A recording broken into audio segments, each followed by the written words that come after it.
우리나라 사람들이 굉장히 잘 쓰는 말 중에 하나가 어떻게 그럴 수 있어? 라는 말이라고 합니다. 자신이 가지고 있는 상식과 맞지 않으면 잘 믿지 않는다는 뜻이에요. 이런 우리나라 사람의 정서에서 기적이라는 말은 참 와닿지 않는 말인 것 같아요. 근데 생각해보면 동시에 기적을 바라기는 굉장히 많이 바래요. 여기 상계동에 가면 로또로 유명한 집이 있죠. 거기 금요일 저녁이 되면 줄을 쭉 섭니다. 얼마나 길게 서는지 몰라요. 전국에서 와서 사간다고 합니다. 이렇게 기적을 바라면서도 사실 일상 속에서 기적을 바라면 마치 어리석은 사람인 것처럼 그렇게 생각합니다. 제가 대학원을 들어갔을 때 어떤 분이 저에게 이렇게 물으셨어요. 등록금은 어떻게 할 예정이야? 그분은 제 형편을 알고 계셨거든요. 제가 등록금을 낼 돈이 없다는 것을 알고 계셨습니다. 그 말은 저에게 딱히 답이 없다는 뜻이기도 해요. 기도해야죠. 그랬더니 그분이 믿음이 좋아? 이러시더라고요. 그게 진짜 믿음이 좋다고 하신 건지 대책 없이 산다는 식의 말씀인지는 모르겠지만 그때는 제가 그 말 말고는 할 수 있는 말이 없었어요. 그리고 아시다시피 대학원을 제가 졸업했습니다. 우리 교회에서도 어려운 형편에 매 학기마다 장학금을 보태주셨고요. 전혀 의외의 분이 제 등록을 하는데 도움을 주시기도 했고, 저 이전에는 대학원에 없었던 장학금이 제가 들어가고 나서 생기기도 했어요. 그래서 제가 그 혜택을 입었습니다. 무사히 대학원을 졸업했죠. 답이 없음에도 불구하고. 토마스 칼라일이라는 19세기 영국의 역사가는요, 기적의 시대는 영원히 현재다 이런 말을 합니다. 기적은 지금도 일어나고 있다는 거예요. 역사가가 이런 말을 합니다. 기적은요, 사람의 상식을 넘어서는 일이죠. 그리고 그 상식을 넘어선 일은요, 어쩌다 보니 우연히 일어나는 게 아니라 하나님의 일하심을 통해서 일어나는 거예요. 그리고 우리에게는 이 기적, 하나님의 일하심이 필요합니다. 왜 그게 필요할까요? 히브리서 11장을 보면 믿음의 위인들, 믿음의 용사들의 이야기가 한가득 나옵니다. 그 믿음의 용사들은 우리들에게 증인이 됩니다. 우리의 믿음과 그들의 믿음이 결코 다르지 않거든요. 그러니까 그들이 믿음으로 얻은 것을 우리 또한 그대로 얻을 수 있습니다. 그래서 그들은 우리의 증인입니다. 아, 우리가 이렇게 믿으면 끝이 저렇게 끝날 수 있구나. 그들을 통해서 확신할 수 있죠.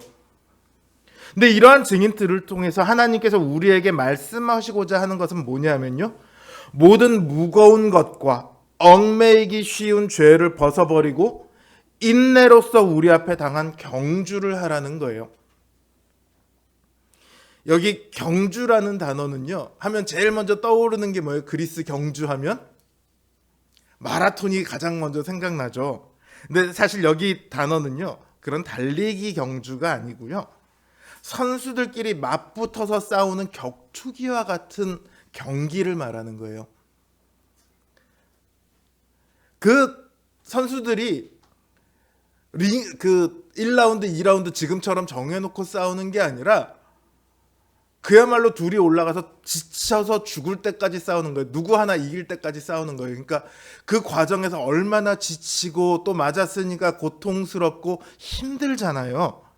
그래서 그 경기 과정에서 느끼는 고통을 표현하는 의미로도 이 단어가 사용이 돼요. 그래서 영어에 보면 애건이라는 단어가 있습니다. 이 헬라어 단어에서 나온 거예요. 사전을 찾아보면 뭐라고 되어 있냐면 극도의 육체적, 정신적 고통 혹은 괴로움 이렇게 정의하고 있습니다. 신앙생활을 성경은 이 경주에 비유했어요. 왜냐하면 신자가 신앙생활을 한다는 것은 믿음을 위해 싸워야 하는 영적 전투거든요. 그리고 그 싸움은요, 혼신의 힘을 다 쏟아부어서 감당해야 하는 매우 고통스러운 싸움입니다. 그리고 한순간에 끝나는 싸움이 아니라 이 땅을 살아가는 마지막 순간까지 계속해서 겪어야 하는 고통의 연속이에요. 경주라는 말에 딱 걸맞는 말이죠. 11장에 믿음의 용사들이 나오지만요, 그들이라고 손쉽게 믿음을 지킨 것은 아닙니다. 그들과 같은 시대에 같이 믿음 생활을 하다가 어떤 이들은 끝끝내 믿음을 떠나가기도 합니다. 11장에 이름을 올려서 그 믿음의 완주를 끝까지 간 이들조차도 때때로 실패를 겪고 때때로 뼈아픈 회개의 눈물을 흘리기도 했습니다. 그들을 괴롭게 한 것이 무엇이었냐? 바로 무거운 것들과 얽매이기 쉬운 죄들이었습니다. 그리고 이것들이 오늘 우리를 동일하게 붙잡고 있습니다. 사단은 이런 것들을 통해서 우리가 믿음을 지속시키지 못하도록, 우리가 믿음에서 떠나가도록 수를 씁니다. 우리의 싸움은 바로 이런 사단의 괴계, 우리를 붙잡는 무거운 것들, 얽매이기 쉬운 죄들과의 싸움입니다. 그리고 이러한 영적 전투에서 가장 필요한 것은 믿음이며 동시에 기도입니다. 우리는 기도를 통해서 우리의 힘과 능력이 아니라 하나님의 힘과 능력, 그리스도의 보호, 이 기적 안에서 비로소 승리할 수 있습니다. 믿음으로 사는 삶은 결코 쉽지 않습니다. 11장에서 믿음으로 살았던 용사들의 삶을 보면 부르심을 받을 때 순종해서 자신의 터전을 떠납니다. 시험을 받을 때도 독자를 아끼지 않고 드립니다. 이 땅에서 나그네로 지내며 때로는 이방을 물리치기도 했으나 반대로 때로는 채찍질과 결박과 칼에 죽는 것도 감수해야 했습니다. 유리방랑하며 궁핍과 환난과 학대를 기꺼이 받아들였습니다. 믿음을 지키기 위해 우리더러 이것을 하라고 하면 여러분들은 이 중에서 무엇을 할 수 있겠습니까? 터전을 떠나는 게 그나마 쉬워 보이지만 그것도 결코 쉽지 않죠. 많은 신자들에게요, 직장을 위해 교회를 떠나겠습니까? 아니면 교회를 위해 직장을 떠나겠습니까? 라고 물어보면 다들 직장을 떠나야죠 라고 말을 합니다. 그거는 알지만 실제로 그렇게 할 수 있느냐 하면 그건 또 다른 이야기죠. 실제로 그렇게 할 수 있는 사람은 많지 않습니다. 굉장히 오래도록 고민하고 염려해야지 그 직장이 하나님 말씀에 맞지 않는 것 같아 그러고 그 직장을 그만두든지 아니면 사는 게 그렇지 하고 타협하든지 둘 중에 하나의 결론을 내리죠. 하나님께서는요, 너 그거밖에 못해? 이렇게 말씀하시지 않아요. 참 다행이죠. 하나님께서는 우리에게 네가 이런 일을 하면 믿음을 지킬 수 있어 이렇게 말씀하시지 않습니다. 오히려 반대로 말하세요. 믿음의 주요 온전하게 하시는 이인 예수를 바라보자. 이렇게 말합니다. 그러면 그런 상황 속에서도 우리가 믿음을 지킬 수 있다는 거예요. 우리도 믿음의 용사들처럼 그 어려운 일을 해낼 수 있다는 거예요. 이건 한마디로 주님을 통해서만 우리가 믿음을 지킬 수 있다는 말이에요. 이 주님에 대해서 오늘 본문이 뭐라고 얘기하고 있습니까? 그는 그 앞에 있는 기쁨을 위하여 십자가를 참으사 부끄러움을 개의치 아니하시더니 하나님 보좌 우편에 앉으셨느니라, 이렇게 말하고 있어요. 이 말씀이 얼핏 보면 예수님께서 그렇게 하셨으니까 너희도 예수님의 본을 따라 그렇게 해. 너희 앞에 어려움이 있는데 그걸 잘 참아봐. 그럼 예수님께서 받으신 그 기쁜 일을 너희도 얻게 될 거야. 이렇게 말하는 것 같지만요. 사실은 그게 아니에요. 그렇게 십자가를 통해 보좌 우편에 앉으신 예수님께서 사실은 우리의 믿음의 주인이시고 우리 믿음의 시작이시고 우리 믿음의 근원이시면서 동시에 우리의 믿음을 완성시키시는 분이라는 말입니다. 우리가 그것을 해내야지 믿음을 완성시키고 주를 바라볼 수 있는 것이 아니라 주님을 바라보아야만 우리가 그 믿음의 끝까지 갈 수 있다는 말이에요. 그래서 우리는 예수님을 바라보아야 합니다. 신앙생활을 하면서 수없이 많은 갈등과 고민, 고통 속에서 인내해야 하는 우리들입니다. 그걸 다 우리 힘으로 어떻게 이겨냅니까? 한두 번은 할 수 있다고 쳐도 10번, 20번은 이길 수 있다고 쳐도 어떻게 우리의 힘과 의지로 그 모든 것을 다 이겨내고 마지막 영광을 얻을 수 있습니까? 믿음의 용사들도 그건 못했어요. 우리의 기도는요, 그 주님을 바라보는 거예요. 우리의 기도는요, 그 주님의 도우심을 구하는 거예요. 우리에게 닥쳐온 수많은 환난과 시험 속에서 믿음을 포기하지 않고 끝까지 가기 위해서 우리가 기도를 하는 거예요. 그게 바로 기도의 목적입니다. 많은 분들이 주님의 도우심을 구했는데 기도해도 별로 응답이 없다고 말을 해요. 당장 돈이 없어서 기도했는데 여전히 돈이 없다고 합니다. 병에 걸려서 기도했는데 여전히 병이 낫지 않았다고 합니다. 누구는 기도하면 돈도 생기고 병도 낫던데 나는 왜 기도해도 안 바뀌는지 모르겠다고 합니다. 근데 여러분 생각해 보자고요. 병원에 갔는데 이 병원에서 내 병을 못 고쳐서 그러면 어떻게 합니까? 포기합니까? 다른 병원 가야죠. 그렇지 않나요? 돈이 없어서 대출을 받으러 은행을 갔어요. 은행에서 대출이 안 된대요. 그럼 어떻게 해야 돼요? 다른 은행 가야죠. 대출이 되나 찾으러. 그런데 하나님께서 내가 병이 들었는데 안 고쳐주셨다고요? 왜 아직도 기도하고 있죠? 돈이 없는데 여전히 가난하다고요? 왜 아직도 기도하고 있죠? 아까 앞에 말했잖아요. 그거 안 하면 딴 데로 간다고.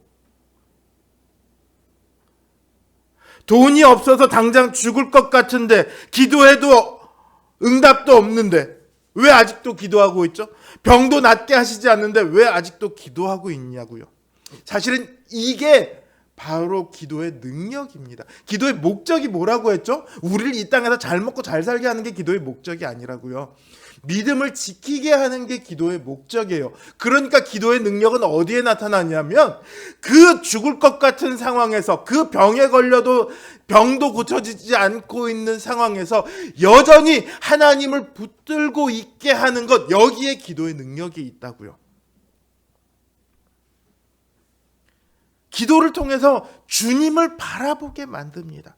주님을 바라보고 주님의 힘과 능력 안에서 살아갑니다. 그러니까 상황이 바뀌지 않아도요. 뭐가 바뀌냐? 그 상황을 이길 수 있도록 우리의 믿음이 바뀌어요. 우리의 믿음이 자라납니다. 예수님에 대한 신뢰가 자라납니다. 그래서 이렇게 말할 수 있어요. 13장 6절입니다. 주는 나를 돕는 이시니 내가 무서워하지 아니하겠노라. 사람이 내게 어찌하리요. 사람만 우리를 어떻게 못합니까?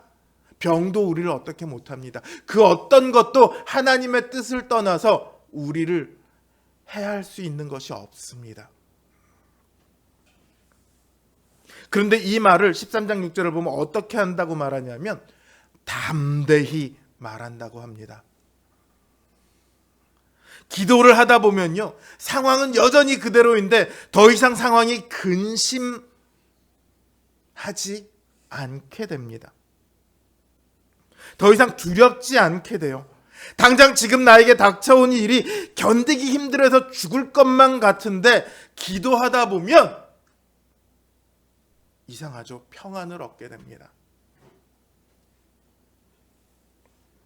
그리고 이렇게 얘기해요. 하나님, 그거 안 해주셔도 좋아요. 안 해주셔도 나는 하나님으로 인해 감사하겠습니다. 결국 이 고백을 하게 되더라고요.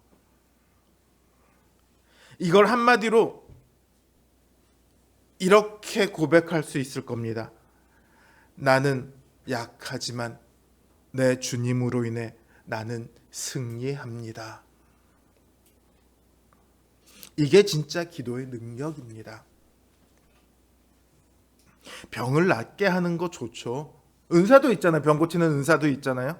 그 은사가 무엇을 위해 주어졌습니까? 믿음을 위해 주어졌어요. 병이 낫건 낫지 않건 그게 중요한 게 아니라는 거예요.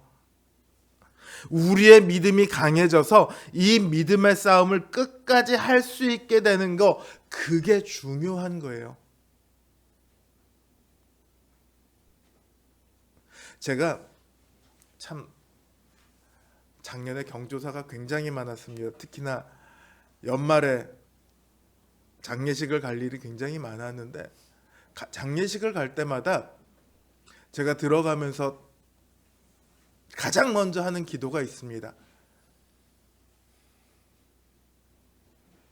하나님, 감사합니다. 또 한 사람의 영혼이 이 땅에서의 삶을 무사히 끝내고 하나님 나라로 들어갔습니다. 이 기도를 가장 먼저 해요. 우리의 삶이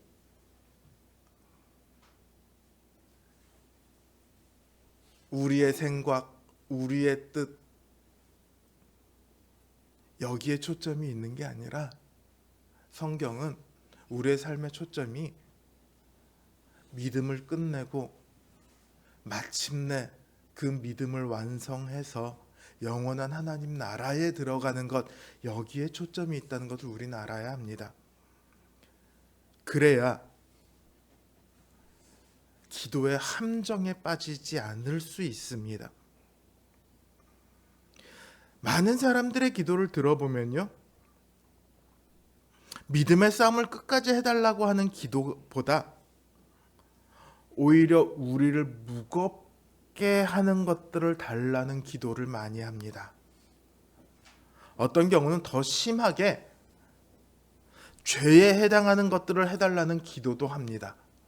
제가 차마 어떤 기도인지 얘기는 못 하겠는데 저는 그런 기도도 들어봤어요. 그리고 지금도 그렇게 기도하는 사람들을 알고 있어요. 3장 3절에서 4절을 보면요, 모든 사람은 결혼을 귀히 여기고 침소를 더럽지 않게 하라. 음행하는 자들과 간음하는 자들을 하나님이 심판하시리라. 이렇게 말씀하고 있습니다. 왜 이 말씀을 하고 있을까요? 교회 안에 이런 이들이 너무 자주 일어나고 있어서 그 말을 하는 거예요. 이런 일이 일어나고 있지 않다면 굳이 이 말을 뭐하러 합니까? 왜 교회 안에 이런 일들이 자주 일어나느냐? 당시의 시대가 그랬거든요. 당시에 있었던 그리스의 신들, 로마의 신들을 제사 지내는 거 보면 그 신전에서 행해지는 제사의 끝은 항상 성행위로 끝이 납니다. 신전에서 그 성행위를 위한 신전 창녀가 따로 있어요. 이거는 이들뿐만 아니라 바알 종교도 마찬가지고요, 아세라 종교도 마찬가지입니다. 고대의 대부분의 종교는 그렇게 끝이 나요. 그리고 그 시대는 종교가 시대의 문화를 결정짓거든요. 그러니까 시대 전체가 음행이 너무 당연시하게 여겨지는 시대였어요.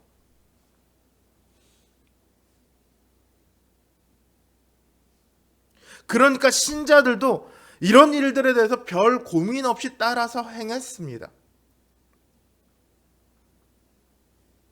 오늘날도 사실은 그런 농담이 있지만 뼈아픈 농담이에요. 40대가 돼서 애인 하나 없으면 바보다. 그런 얘기 들어보셨어요? 한 3, 4년 전에 그런 얘기가 유행을 했었어요.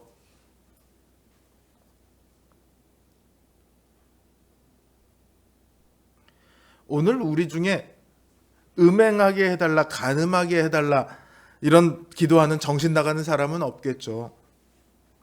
그러나 별 고민 없이 세상의 문화나 세상의 흐름을 따라가는 일은 우리 안에도 빈번하게 일어나고 있습니다. 예를 들어 누구 집사님 딸이 연예인 연습생이에요. 이번에 데뷔할 수 있게 데뷔조를 짜는데 데뷔할 수 있게 기도해 달라고 하면 여러분 어떻게 하십니까? 나 기도 안 할래. 그러세요? 예, 기도할게요. 그러고 기도해 주죠. 그 아이가 왜 무슨 이유로 연예인이 되고 싶어 하는가는 묻지 않습니다. 누구 장로님 아들이 대기업 취업하려고 하는데 붙을 수 있게 기도해 달라고 하면 다 예, 기도하겠습니다. 왜 대기업이냐고 아무도 묻지 않습니다. 당연한 거잖아요. 더 많이 성공하고 더 많이 돈 벌 수 있겠다는 것이 너무도 자연스럽게 받아들여지지 않습니까? 더 좋은 학교 가고 더 좋은 기업 들어가고 더 돈 많이 벌고 더 많이 진급하고 더 많이 성공하고 더 많이 유명해지고. 그런데 5절을 보세요. 13장 5절을 보세요. 뭐라고 말하고 있습니까? 돈을 사랑하지 말고 있는 바를 족한 줄로 알라. 이게 하나님 말씀이에요. 왜냐하면 하나님께서 늘 함께 계실 거니까 돈 많은 것이 너희에게 중요한 것이 아니다. 하나님이 늘 너희를 도우실 거니까 돈을 사랑하고 돈을 믿지 말고 하나님을 믿고 하나님을 의지하라는 거예요. 돈은요, 사람을 무겁게 하는 가장 대표적인 겁니다. 그 예수님께서 나는 하나님도 사랑하고 이웃도 사랑했습니다라고 했더니 어떤 부자 청년이 너 그럼 가서 네 재산을 다 팔아서 가난한 사람들에게 나눠줘라 그랬더니 어떻게 합니까? 근심하며 돌아가잖아요. 그 말은 그 예수님 말씀을 안 따랐다는 뜻이에요. 돈이, 그 많은 재산이 그 청년을 무겁게 했던 거예요. 돈을 사랑하는 이 시대에 이렇게 설교하는 목사가 있으면 미친 목사 소리를 들을 수도 있겠죠. 그런데 성경은요, 돈을 사랑하는 이 시대의 가치, 돈이 있어야만 살 수 있는 이 시대의 생각이 하나님의 힘과 능력으로 살아가는 신자의 삶과는 전혀 다른 방향이라고 말합니다. 돈 때문에 범죄하고 돈 때문에 믿음을 포기하기까지 하는 그 삶을 따라가지 말라고 해요. 이런 것들은 오히려 우리를 믿음에서 멀어지게 하는 함정입니다. 그런데 그 함정에 들어가고 싶다고 기도를 해요. 기도의 목적과 하나도 맞지 않죠. 기도에 응답받고 싶으면 간절하게 기도해야 한다고 합니다. 기도에 응답받고 싶으면 매일 시간을 정해놓고 자주 기도해야 한다고 합니다. 기도에 응답받고 싶으면 한 번에 잠깐 5분씩 10분씩 기도하는 게 아니라 1시간, 2시간, 3시간 기도해야 된다고 합니다. 얼마나 그 일을 이루어지실지 확신하면서 기도해야 된다고 그렇게들 이야기를 합니다. 하루 3시간씩 우리 아들 서울대 들어가게 해달라고 기도하면 뭐합니까? 서울대 나와서 대기업 들어가면 뭡니까? 정작 자신들을 위해서는요, 부모들이 자신들의 구원을 위해, 신자로서의 삶을 위해서 열심히 기도합니다. 근데 자녀들을 위해 기도할 때 보면 어떻게 기도하냐면 우리 자식이 공부 잘하기를, 대기업 들어가기를, 승진하기를, 돈 많이 벌기를, 이거를 늘 기도해요. 좋은 거는 자신이 하고 안 좋은 거는 자녀들이 하고 이런 마음이 아니겠지만 뭐가 진짜 좋고 뭐가 나쁜가를 이해를 못하는 거예요. 제일 좋은 게 뭐냐? 구원을 위해 기도하는 것보다 더 중요한 게 어디 있습니까? 그 아들이, 자녀가 하나님의 뜻에 합당한 삶을 살아가는 것보다 더 영광되고 복된 일이 어디 있습니까? 너 공부 열심히 해서 서울대 가야 돼? 너 공부 열심히 해서 대기업 가야 돼? 그래야지 돈 많이 벌어? 그래야지 나중에 네가 하고 싶은 걸 할 수 있어? 이거를 아이들에게 이야기하기 이전에 어떤 일을 하면서 살아야 하는지를 먼저 가르쳐야 할 거 아닙니까? 그리고 그걸 위해선 어떤 길을 가야 할지를 말해줘야죠. 나는 개척교회를 100개를 돕겠습니다. 그러기 위해서는 돈이 많이 필요해요. 하나님, 내가 무엇을 해야 할까요? 내가 지금 할 수 있는 건 공부밖에 없는데 아닌가? 나는 그럼 지금부터 요리를 해서 큰 식당을 차려서 거기서 돈을 벌어서 개척교회를 돕겠습니다. 이럴 수도 있잖아요. 돈부터 벌어놓게 하고 나중에 하나님의 뜻을 위해 사용하라고 하면 그게 제대로 될까요? 가치관이 이미 돈에 딱 틀어박혔는데 그때 가서 너 이제 하나님을 위해서 써야 되지 않겠어 하면 내가 힘들어서 번 돈인데 아깝게? 이 생각부터 한다니까요.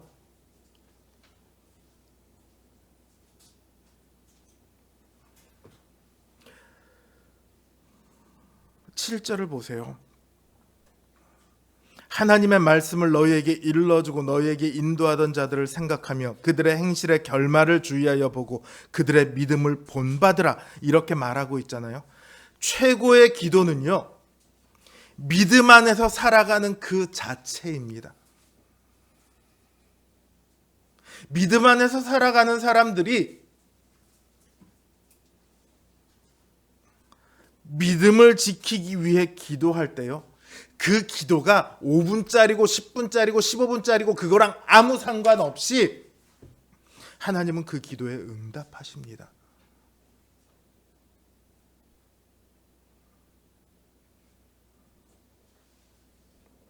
여러분 기억하십시오. 최고의 기도는 뭐다? 믿음을 위해 살아가는 삶 그 자체다. 그래서 기도는요, 믿음으로 기도하는 사람들을 위한 최고의 위로가 됩니다. 8절은 그 위로에 대해 이렇게 말합니다. 예수 그리스도는 어제나 오늘이나 영원토록 동일하시니라. 믿음의 용사들이 수많은 고통과 시련 속에서 끝끝내 믿음의 싸움을 끝내고 영광의 면류관을 쟁취하게 하셨던 주님께서 오늘 우리를 위해서도 똑같이 일하세요.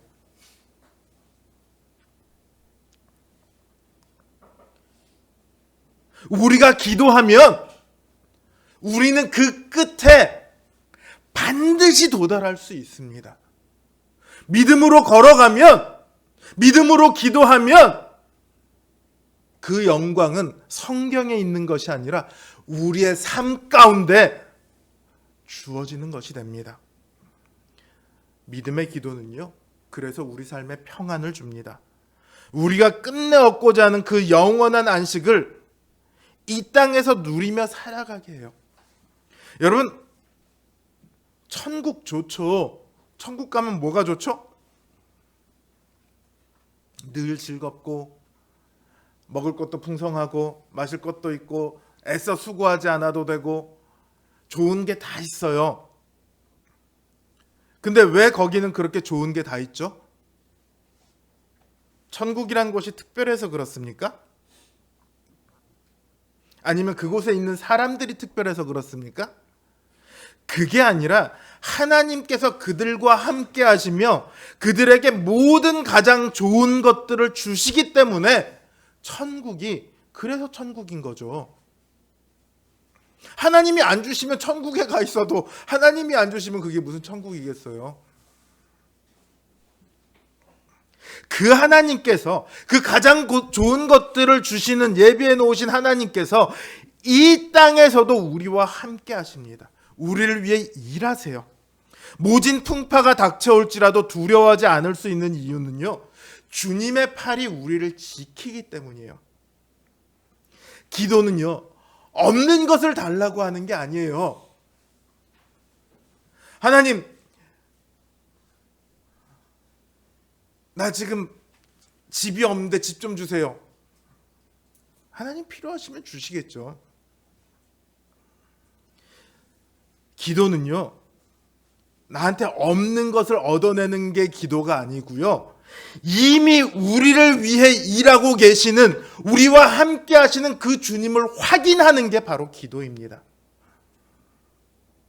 그래서 기도를 하면 주님이 지금 나를 위해 일하고 계시며 나와 함께 하신다는 것을 확신하게 되거든요. 그래서 기도가 최고의 위로가 됩니다. 아무리 죽을 것 같은 사람도, 아무리 힘들어서 슬퍼서 눈물을 펑펑 흘리고 있는 사람도 기도하다 보면 평안을 얻습니다. 위로를 얻습니다. 사랑하는 성도 여러분, 믿음으로 기도하면 주님을 바라보게 됩니다. 하나님의 도우심을 알게 됩니다. 그리고 끝까지 달려가게 됩니다. 우리가 신앙생활을 하는 목적이 거기에 있지 않습니까? 이 땅에 우리를 힘겹게 하는 수많은 것들이 있을지라도 기도하면 이 땅에서 평안과 위로를 얻을 수 있습니다. 기도하는 인생은요, 그 매일매일이 하나님께서 일하시는 기적으로 가득 차 있는 것을 보게 됩니다. 저는 우리 성도님들이 이 기적을 매일매일 보셨으면 좋겠습니다. 여러분의 삶 가운데 늘 주님의 일하심을 확인할 수 있었으면 좋겠습니다. 여러분과 확인하시는 그 주님을 만날 수 있었으면 좋겠습니다. 그래서 여러분들이 마침내 그 마지막 영광에 이르시게 되기를 주님의 이름으로 간절히 기원합니다.